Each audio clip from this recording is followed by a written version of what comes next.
Interpreter, the Holy Spirit, give us wisdom, insight into your word, discernment of every letter of your word, that we may gain in our understanding and come closer to you in the process, Father, as you increase our faith. In the name of the Son, Yeshua, hallelujah. Study number 27, we're going to continue on with God's call to Abraham, some details about Abraham that, and also this is the story of Sodom and Gomorrah is the main reason for this video, is I want to share some details about that are very important to know, so that the reality of God's, not just his existence, but his power, his sovereignty, we have to get this engraved in our brain that he's real and he's in charge and he doesn't mess around. When he's had enough, he's had enough. And Sodom and Gomorrah is an excellent example of what happens when he's reached his breaking point. Of course, we have some of that coming up here in our near future. In some cases, it couldn't be soon enough. There's days when some of these politicians and some of these people leading the world, I think, man, oof, if I could just hit them with some 6,000 degree brimstone. But I want to cover some details about Abraham that are not in the Bible. These are coming from other sources: Jewish Encyclopedia, the Midrash, and the Book of Yasher. Which, throw it out if you want to. I'm going to present it in reality. It helps me put together a lot of little pieces about Abraham that make other things that we don't understand make sense. So, do with it what you want. You can toss it out the window. This is a video so I see that I'm getting, most people are turning to the podcast.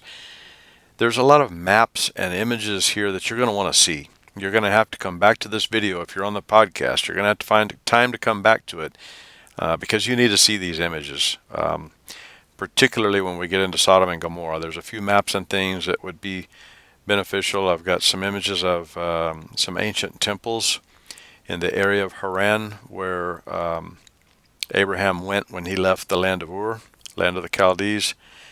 He went on to Haran, and I'm doing some etymology on some of these names because it draws pictures. These, people were named after who they were, what they did, how they lived their lives, or what they were destined to become. In the case of Abraham, father of a multitude before he even had children. High father of a multitude, or high father of many nations, before he even had his first child. That was his name. So in some cases, names are given as a type of prophecy. In other cases, they're named after their acts, who they were, what defined them on this earth. And I think it's important to look at some of that.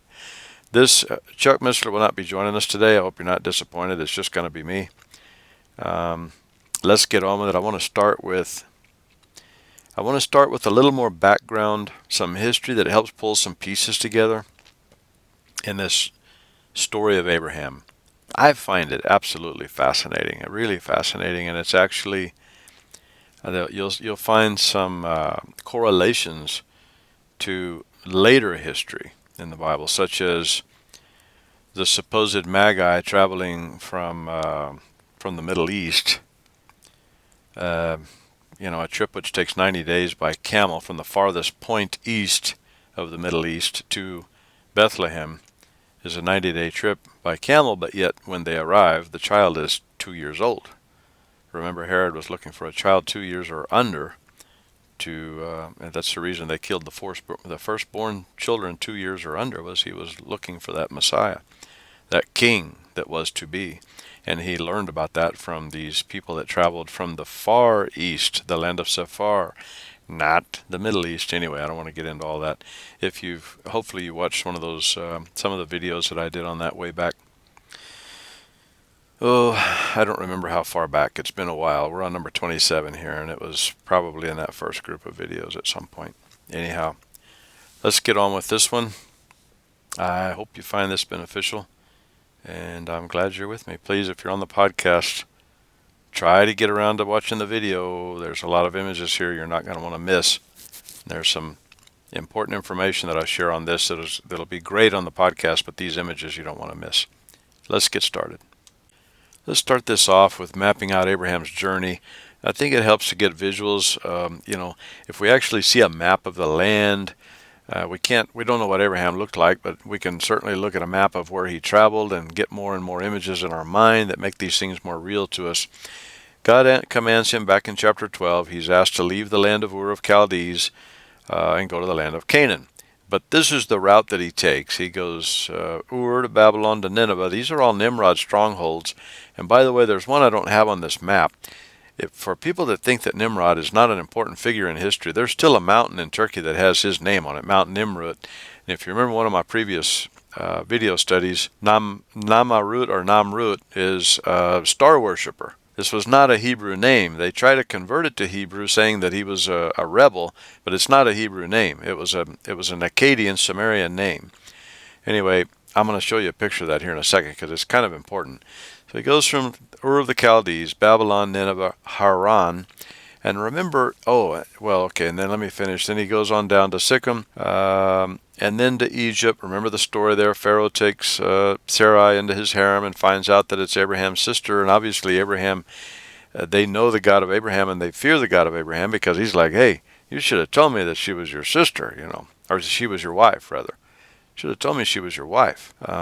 He's afraid of cursings coming down on him. So he loads Abraham up with all kinds of goods and golds and servants and animals and the works and sends him on his way. Get out of here before you bring curses down on me. Anyway, they go on back to this area around Sikkim. This is all prior to Sodom and Gomorrah. I'm trying to lay this out for you. I had over 50 pages of notes, typed notes on this whole scenario going in from Abraham's journey, some of the history of his family. I want to get into all of that, some timelines. This is, I'm trying to break this down into a more palatable story, so that you'll listen to it. Because if I tried to recite everything that I have notes typed up, I'd lose all my subscribers. Let's look first at. So let's go to Haran. Now remember in Abraham's family tree, Abraham, Nahor, and Haran and Sarai are all brother and sister. Different mothers, same father. So Haran and Abraham's going to Haran probably because that's where his brother was. And I would imagine that Haran is probably named after his brother. And the etymology of that name, it may be a little bit boring to you. I tell you what, I'm just going to explain it to you because I don't want to take up too much time going into all this etymology, but the name Haran comes from the verb harar, to burn. And the most logical conclusion, the way that we reach that conclusion, is by the name of Jacob's cousin Laban. Remember, Jacob is in the line of Abraham, Laban was from the line of Nahor, and these were all residents of the area of Haran. So remember when Abraham this is later, we haven't gotten this far yet. This is in the story of Isaac and Jacob and beyond. Jacob goes back to their origin, their family's settlement in Haran, to find his wife. Abraham sends him there. Isaac sends him there. Isaac sends him to Haran to look for his wife. Anyway, so Laban is, the etymology of the word Laban is to make bricks, and it's the origin of the Lebanese, of the country of Lebanon, and the Lebanese people is Laban. Haran is burning, or to burn, but as in a kiln. So Haran, a brother of Abraham, was a kiln maker, and Laban the brick maker was a nephew of Haran the kiln maker. I mean, doesn't that make sense when there's very few people in the world? It's the family business. Haran the kiln maker was Laban the brick maker's uncle. That still happens today. It should be no mystery. But it's interesting to look at these names. It's just fascinating. Last but not least, Genesis chapter 11, 3 and 4. Remember in the Tower of Babel, the very beginning of the chapter, I'm just going to start here with verse 3 because this is always too long. And they said to one another, "Go to let us make brick and burn them thoroughly." In other words, temper the brick. And they had brick for stone and slime they had for mortar. And they said, "Go to let us build a city and a tower whose top may reach unto heaven, and let us make us a name, lest we be scattered abroad upon the face of the whole earth. Okay, we went into all of that, the story of Nimrod. But here's another very, very, maybe the most important connection between this proposition, this what I'm presenting to you, that I believe that Haran had something to do with kilns, burning brick, and Laban, who was the brick maker, and all of them ended up in Haran, the city of Haran, which there still, archaeology has proven that there still exists a lot of this ancient brick today. Buried under the earth, some of it above ground, some of it below ground, but it's all still there. Or not all, but, a lot of it is still there. You know what I mean? So, all right, I just wanted to point that one last little piece of the puzzle out. There's something unique about this Haran. Anyway, whatever it is, let's move on. When you go into these things, when you go into these the studies of the names, the etymology of the names, you learn so much. The picture begins to expand of our understanding of biblical times. Anyway, some people may not find that very interesting, but I find it interesting. I think it helps draw a better picture. So on that subject, let's get into some of the rest of the family of Abraham, because it's what leads us into a little bit more of Abraham's past that kind of blew me away when I discovered it. Let's take a look at it. Before I get ahead of myself, I was about to pass this up, and I've decided to go back to it so that I don't get any comments from anybody about something that I missed. Genesis 11:28, and Haran died before his father Terah in the land of his nativity in Ur of the Chaldees. We don't know if Haran lived in the town of Haran or never made it to Haran, and maybe the town was named after him, the city was named after him, or if the city was named after the kilns. But there's another coincidence here that Haran died in a fire in his land of nativity, or the Chaldees. He died by fire according to Jubilees. I believe it was in chapter 12.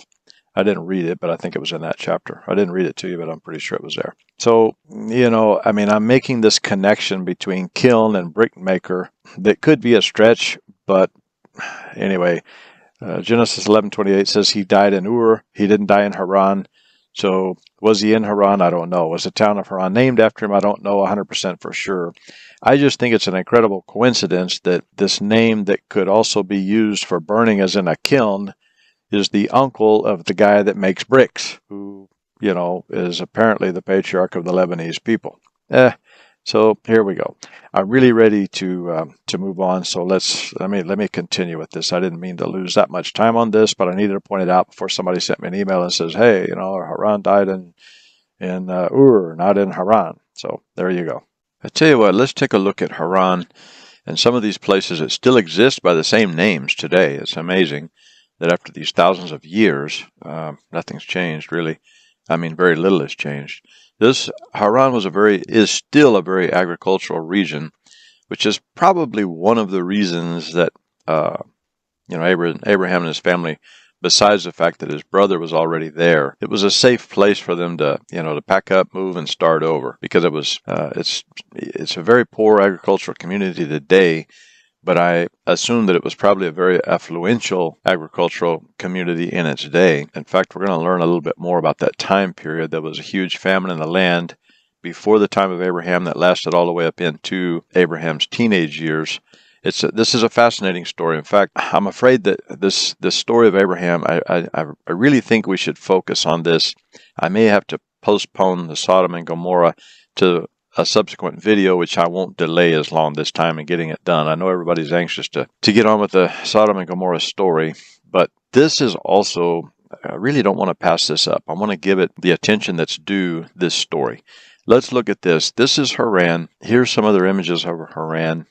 Here in this one, you can see these adobe type mud houses that are very old, and then in the rest of the more modernized area of the community, you see some basic block construction, brick construction. There's still brick makers in this area today. In the background, you see some of the agricultural areas. There's trees here, which are agriculture, and trees are very rare in this part of the world. So it's I believe it was, well, we don't know, but I believe it was probably something a little more beautiful in the time of Abraham, because we had better climates back in that time. There was still more water on the earth at that time. The flood waters had took quite some time to totally subside to the levels that they are today, which means there was probably more rainfall at that time. But anyway, this is where Abraham settled after leaving Ur of the Chaldees. I want to show you something that's very important to know in the context of this story. I really hope I'm not boring you with this. I find it fascinating because, see, looking at these maps, understanding that the names of these places that are exactly as they were in the Bible still have the same name today. Now that in itself should give credibility to the Bible, that cities still bear the same names today that they had at the time of Moses. I mean, that's when Genesis was written, at the time of Moses. Look here, here's a map. If you look down here close to Jerusalem, you'll see where I have a pin drop there for the location of Sodom and Gomorrah at the base of the Dead Sea. And then there's Mount Hermon slightly north of that. And if you recall in one of our studies, back in the earlier parts of Genesis, when the migrations after the flood were from the east straight to the west, I pointed all of that out in previous studies. The families that came off the ark continued moving west, and they grew in population. There's Mount Hermon, which still is today, if you recall in one of my previous videos, a lot of conspiracy theories about Mount Hermon. It was the location pointed out in the book of Enoch where the angels, the 200 fallen angels, made this pact with each other and contaminated. This was the cause of everything that happened in Genesis chapter 6. Then we have in Haran, keep going farther north, there's Haran, or Haran, however it's pronounced. They're in southern Turkey, north of Syria. This is where Abraham settled with his family, his brother Haran. And then north of there, notice this Mount Nimrod. This is Nimrod. Remember in a previous study, I pointed out that his name is not even Jewish, it's Akkadian. And the etymology of the name is he was a star worshiper, Nam Raut. And here's Mount Nimrod, still named after him. And look what still exists on this that they're giving the Greeks and Persians a credit for. But Nimrod was the architect of what happened on this mountain. Take a look at this. This is at the top of, or near the top of the summit of Mount Nimrod, or Namraut, if you want to pronounce it correctly, from ancient Akkadian. This is a burial place of King Antiochus I. And they credit him with the construction of all of this, but, like most of these supposed scholars, they make so many mistakes. Just because the one guy buried himself there doesn't mean that everything on that mountain was constructed by him. Remember, we got into this with these temples that are given credit to the Greeks and Romans, mostly the Romans, that they did not have the technology to create those things. When you take a closer look at them, there's routed edges on stones and things like this. Most of this was built by Nimrod. These heads are over 15 feet tall. Some of them in excess. Some of these statues are almost 30 feet tall. The King Antiochus I was about 100 BC. He lived in that time period, and we need to add about 1,500 years to it to get it right. To get the story correct, the reason for the name of the mountain is because these statues are on that mountain. This mountain is named after Nimrod. This mountain was first, this architecture, whatever you want to call these statues, were built by Nimrod. Okay, now take a look at something else. In fact, all right, let's go back to, I want to complete a picture here for you. Let's go back to the travels. So this is a basic outline, Ur, Babylon, Nineveh. This is where the trip that Abraham made to Haran, Ur, Babylon, Nineveh. These were Nimrod's strongholds, and then just north of Haran is Mount Nimrod, just south of Haran, northern Israel. This is at the northern Israel, southern Lebanon, and southern Syrian border is Mount Hermon, where everything happened, going back prior to the flood, where everything began. And then you remember Caesarea Philippi, the Mount of the Transfiguration, and all of that that happened in the time of Christ was also there at the base of Mount Hermon. It's a lot of things, a lot of activity. We've gone over all that. I don't want to go over it again. And then south of that is where everything happened at Sodom and Gomorrah. where they're trying to re-kickstart. I'm going to explain that in greater detail when we get to that story, but here we have what I believe to be fallen angels, and I'll explain why. I know the Bible doesn't say that, but I will explain why I believe that.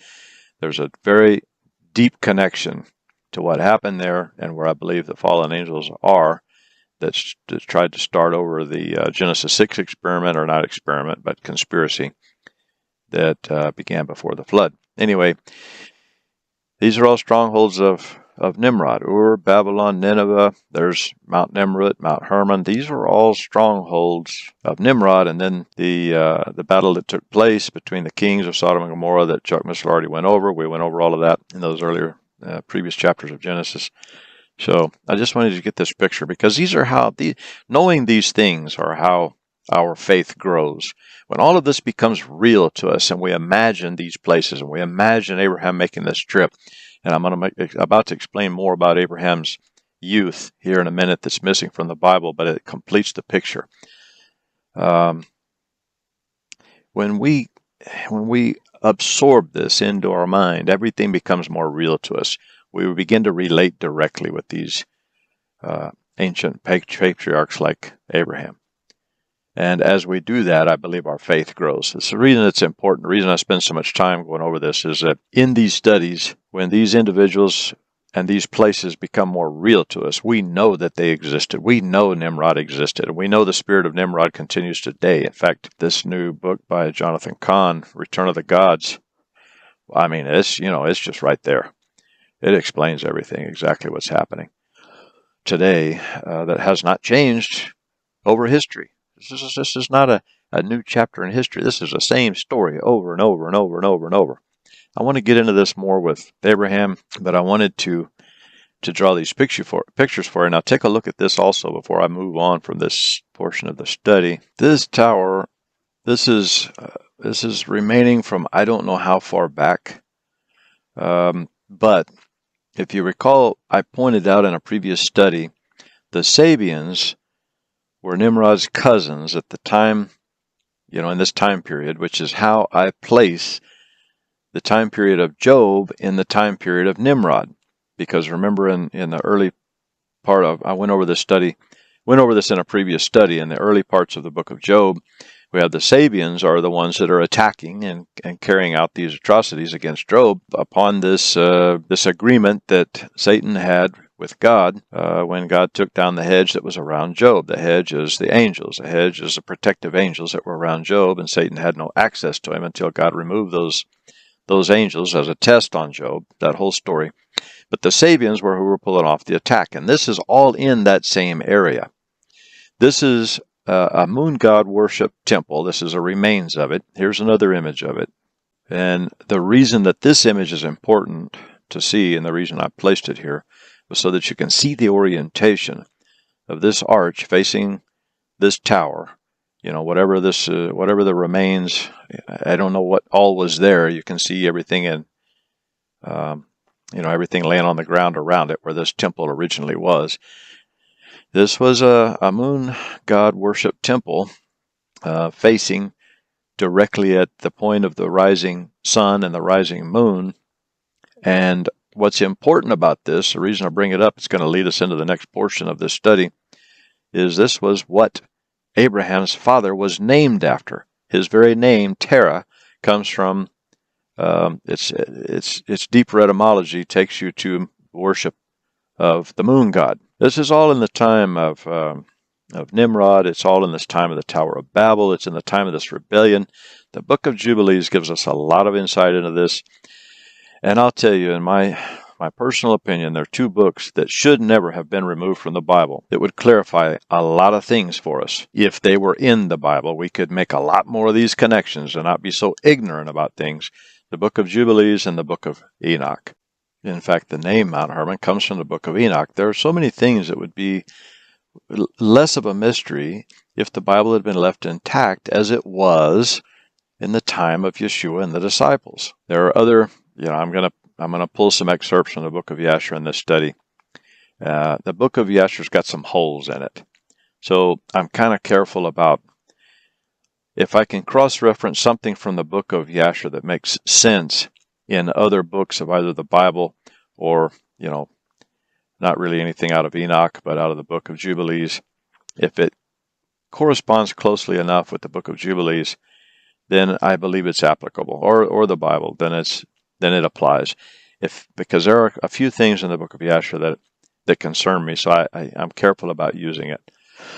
But Jubilees and Enoch should never have been removed from the Bible. If those two books were in the Bible, the Enoch 1, not the wild made up Enoch that came much later in history, but the first book of Enoch.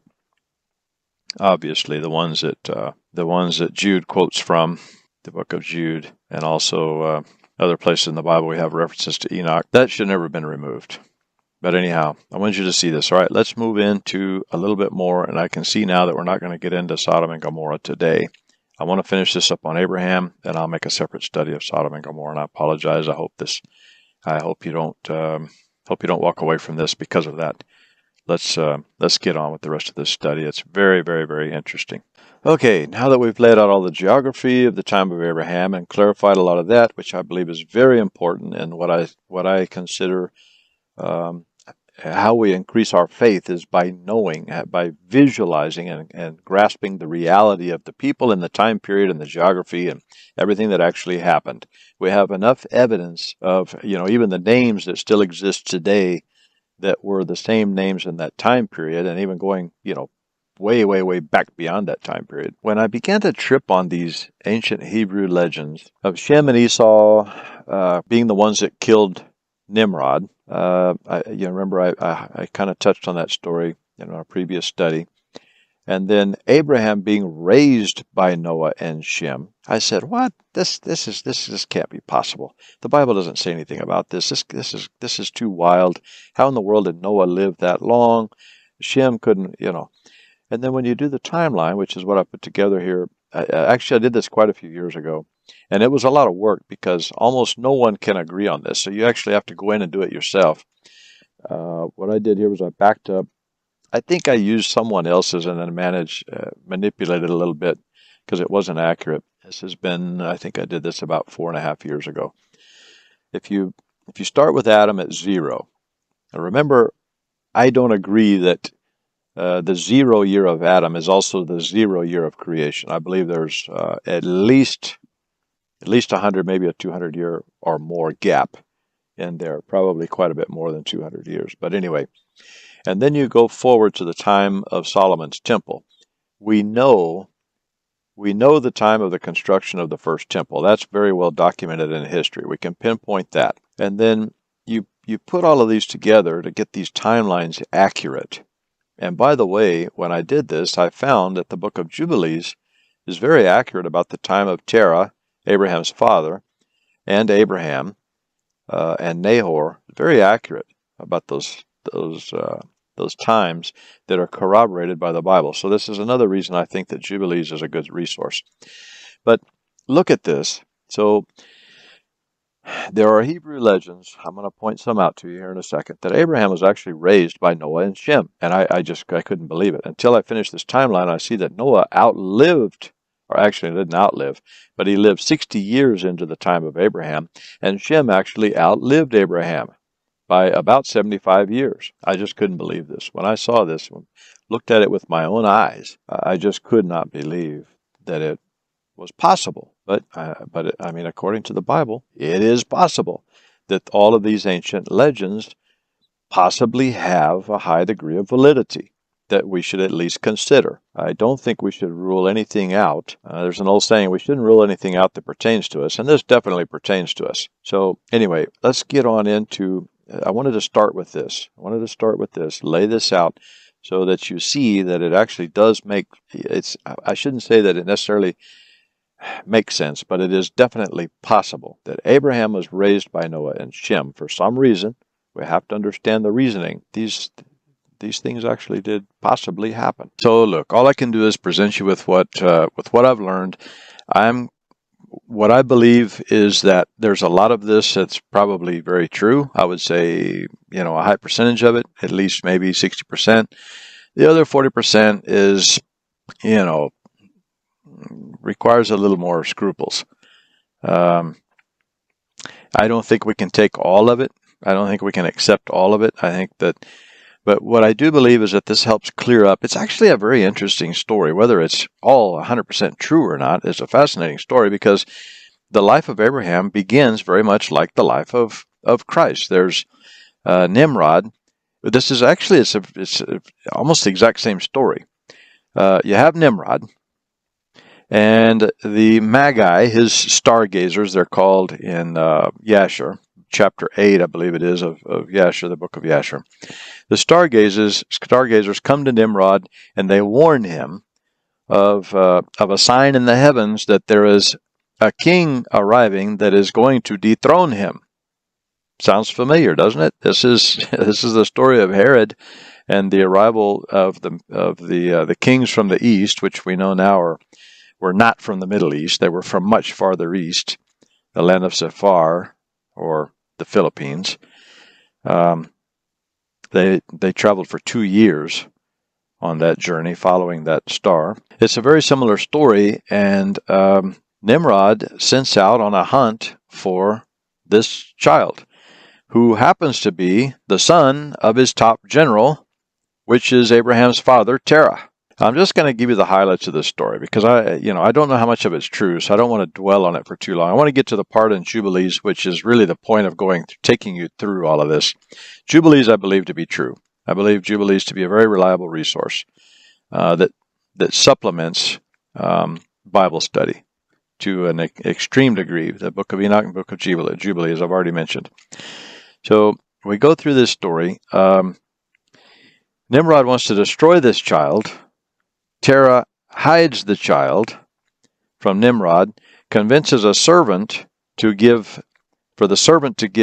General Terah his child or her child, I don't know which, just says servant, and executes that child instead of Abraham. Abraham gets away. Now, whether or not, I believe that there's some truth to this. I believe that there is some truth to this. I just don't know how much of it's true. But I'll tell you why I believe there's some truth to it. This is what takes us to how Abraham was raised. The book of Yasher says that Abraham began to know God at the age of 3. Now, keep in mind, according to every story that there is about every one of his relatives except Sarai, they were all idol worshippers. The whole family were idol worshippers, except Abraham. So for him to know God at the age of 3 meant that God chose him and began to probably speak to him through dreams and actually begin to raise him through dreams so that he wouldn't go the way of his family. But then assuming that that's true. But then in the book of Jubilees, which I consider to be much more reliable, and then it says actually in Yasher that Abraham went to live with Noah when he was the age of 10. He went to live in this cave to escape death. Remember that Nimrod was out to kill him. Went to live in a cave with his mother to escape being killed. Comes out of exile, so to speak, at the age of 10. But here in the book of Jubilees, and then also in Yasher, it says that he went to live with Noah and Shem at the age of 10. Now here in Jubilees, chapter 11, 16, it doesn't mention anywhere that he went to live with Noah and Shem. But what it says was, let me read this verse 16 to you. And the child began to understand the errors of the earth, that all went astray after graven images and after uncleanness. Remember, that's going to be demonic related. Anytime that word unclean is used, it's referring to the demonic realm. And his father taught him writing, and he was 2 weeks of years old. That's 7 plus 7, 14 years old. And he separated himself from his father that he might not worship idols with him. It's my belief that at this age is when he went to live with Noah and Shem. Now, this chapter 11 goes on to talk about, doesn't say the time, doesn't give the timeline exactly, but goes on to talk about, let me just read you some of it. Chapter 11 of Jubilees covers a large time period. But so here's in verse 10 this is the birth of Terah, Abraham's father, and the prince of Mastema. Remember, that's Satan. We covered that in a previous study. That's the problem. I know it's hard to keep up with 28 studies, but if you don't cover them all, then you won't know who some of these things are. And the prince Mastema sent ravens and birds to devour the seed which was sown in the land in order to destroy the land and rob the children of men of their labors. Before they could plow in the seed, the ravens picked it from the surface of the ground, and for this reason they called his name Terah, because the ravens and the birds reduced them to destitution and devoured their seed. What does that have to do with the name Terah? He was the moon god. He worshipped the moon god. So they named this child Terah as some kind of an intermediary. I don't know what else to use, what other word to use. The moon god, to call upon the moon god to save them from these ravens. This was something like a 70-year period of famine in the land. Of course, God has turned his back on these people by now. They're totally under Satan's control. And this is the time of the birth of the father of Terah. Now we fast forward in this same story. I'm going to get back to Abraham living with Noah and Shem. Hold on. All right, in verses 17 through 21, still in Jubilees chapter 11, and he began to pray to the Creator of all things, that he might save him from the errors of the children of men, and that his portion should not fall into error after uncleanness and vileness. And the seed time came for the sowing of seed upon the land, and they all went forth together to protect their seed against the ravens. And Abram went forth with those that went, and the child was a lad of 14 years. And a cloud of ravens came to devour the seed, and Abram ran to meet them before they settled on the ground, and cried to them before they settled on the ground to devour the feed, and said, Descend not, return to the place where you came. He's talking to the ravens, and they proceeded to turn back. And he caused the clouds of ravens to turn back that day 70 times, and of all the ravens throughout all the land where Abraham was, there settled there not as so much as one. And all who were with him throughout all the land saw him cry out, and all the ravens turned back, and his name became great in all the land of the Chaldees. So I have a difficulty. There's some things I have difficulty putting together. I don't place Noah and Shem in this region of the world at this time. So if Abraham is with Noah and Shem, they must be close to the land of the Chaldees, which maybe, perhaps, puts them close to the land of Job. This is in the same time as Job.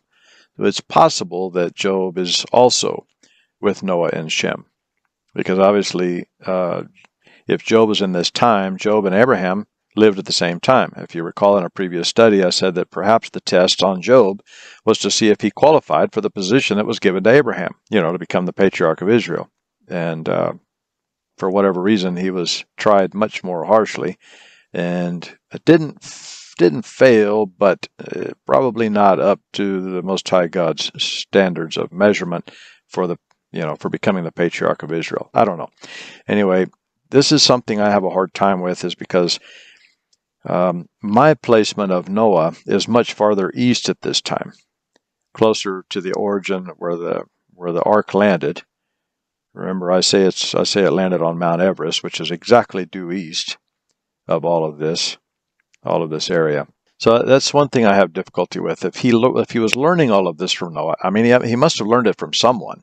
And if everyone at the time had turned the way of Nimrod, and Abraham is a loner in all of this, Abraham and his wife Sarai, future wife Sarai, he's still only 14 years old. This is something I have, I cannot reconcile this.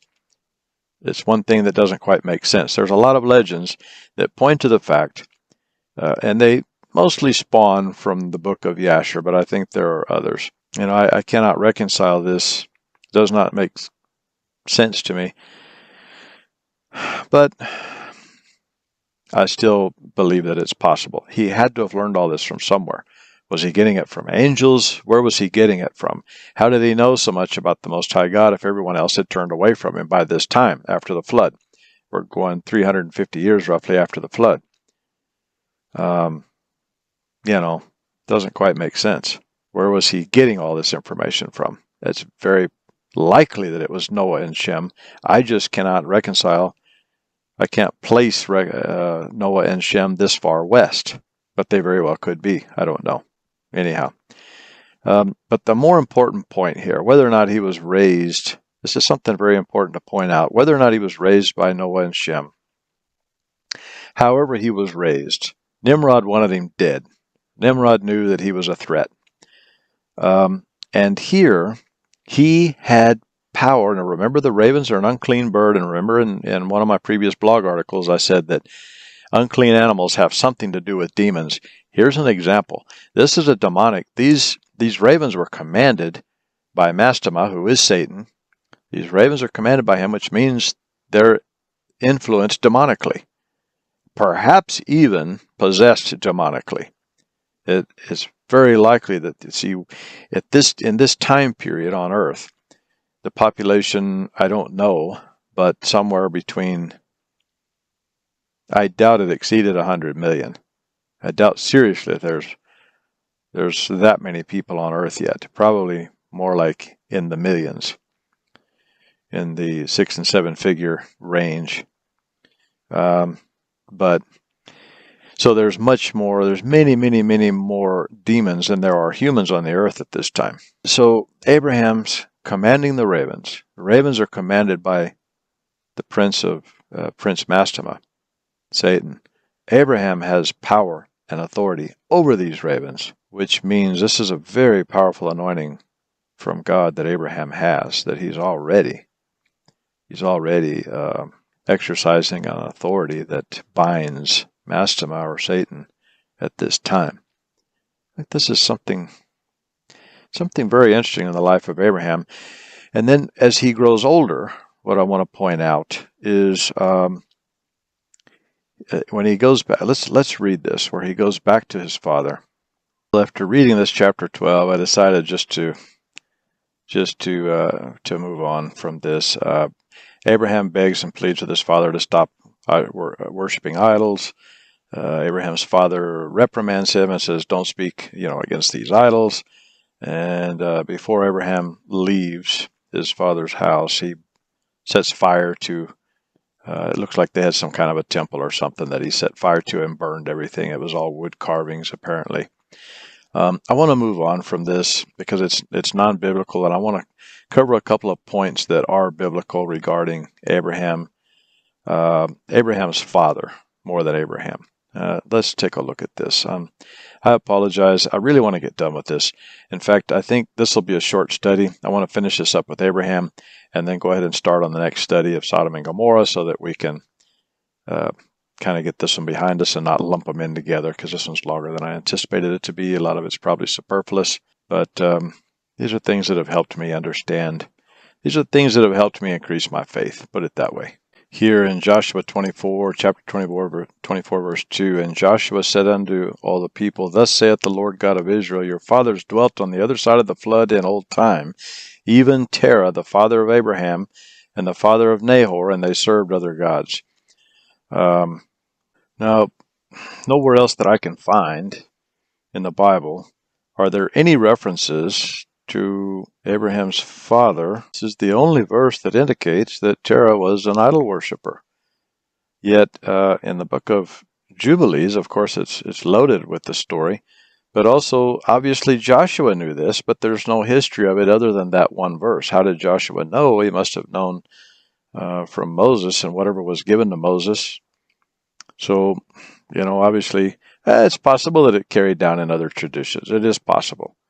In fact, it's probably likely that over the 400 years that they were captive in Egypt, that some of this information was retained through some of the more, I should say, some of the families that didn't fall to pagan worship. It's possible that a lot of this old history was retained, but I think most of it came from Mount Sinai, where Moses was given the book of Genesis, and then also the other 4 books, the 5 books of the Torah, were given to Moses on Mount Sinai. And I think that's obviously, it seems to me like that's where Joshua probably got his information. So we're missing that information. And what we have, it's very likely that it came from the book of Jubilees. I don't know. Anyway, wherever it came from, we don't have it today, except through the book of Jubilees is the only place we have it. Anyhow, I think I'm gonna wrap it up here on on Abraham. I want to get started on Sodom and Gomorrah. I really wanted to do both today. I didn't realize I was going to take up this much time on Abraham because in my mind, I think about it, it's like a 5-minute or 10-minute story. But, when I got to go through and show you where I find this information from and give it to you the same way that I found it, it takes a lot of time. I could have just told you the story and walked away and got on with Sodom and Gomorrah, probably saved some time, but I don't know how important it is to know all of this, and I would like for you to see exactly how I learned it. So there it is. Let's see what else we want to cover today. I think this is going to be it. So why have I gone through all of these boring details? I probably should have made this point I'm about to make earlier in the video because I've probably lost everybody by now. Abraham is defined, or I should say known, as a friend of God. Isaiah 41:8, but thou, Israel, art my servant, Jacob, whom I have chosen, the seed of Abraham, my friend. James 2:23, and the scripture was fulfilled which saith, Abraham believed God, and it was imputed unto him for righteousness, and he was called the friend of God. Well, so having clarified this a little bit more about this story, some of which we don't know if it's factual or not, it certainly draws a different picture of Abraham from his youth, where he was chosen by God from the time of his birth. And this was, let's assume that there's some fraction of truth in this, the signs in the heavens that terrified Nimrod and sought to have him killed. There's another part of this story I left out, is that Abraham was also thrown in, there's a story that goes that he was also thrown into a furnace, but didn't burn. He was thrown into one of these brick furnaces used for, I really should have included that part of the story. I just remembered it. He was thrown into one of these brick tempering furnaces, but just stood there and looked at everybody. Angels protected him, and he didn't burn. The same as it happened with Daniel, Shadrach, Meshach, and Abednego in Daniel chapter 3. They were thrown into the furnace and did not burn. The same story. There's a similar story. Again, whether it's true or not, it's not biblical. So whether it's true or not, I don't know. I think it's possible that it's just lost. But he was thrown into a furnace by Nimrod. When Nimrod found out that he was still alive, Nimrod tried to kill him. And that was the reason that they all packed up and left to the land of Ur. Nimrod said, go, get out of here. Get away from here. We'll leave you alone. Just get away from me. And supposedly that's what happened. And in this battle that we talked about in the previous study, Nimrod was actually one of the kings opposing Abraham. So very interesting putting all this together. But the main point I wanted to make in all of this was Abraham is considered a friend of God. Now, obviously, we all try to become servants of God, but graduating to become a friend of God is a whole nother level. And if you study Abraham's life, and let's assume that there's some truth in these extra biblical stories, but even if not, even just in the biblical story of Abraham, which we know to be true, if there's any truth in these other stories, that he was chosen by God and began to know God at the age of 3, and was casting away demons that had possessed the ravens at the age of 14, and burning down these temples, these structures of idols, knocking down and burning idols everywhere that he went. This was a friend of God. This is what God expects of us. If we want to graduate to become friends, it's one thing to be a servant, make your 10% donation to your favorite charity or your church or whatever. This is also, we are called to be servants, but also, what is it to become a friend of God? It's a much higher calling, and it's something I think almost none of us achieve, very few of us. I would say as a percentage of Christians, I wouldn't even want to try to guess, but I don't know, let's say 1%, maybe. I don't know, 1 or 2% of Christians. You guess, because I don't know. I just don't know very many people of the Christians that I know. There's very few that go out and combat Satan on his turf and on his level with the authority that we have in the Son of God that came to die for us. All right, let's close this. I got long again. Gosh darn it, I just don't know how to shorten these things. It's just too much information, and I try to cover every detail because I don't want you to miss anything, and I'm afraid because I cover so many details, you miss all of it. So, anyhow, I hope you enjoyed the video. Let's listen to some music. Where are you now, when darkness seems to win? Where are you now, when the world is crumbling? Oh, I hear you say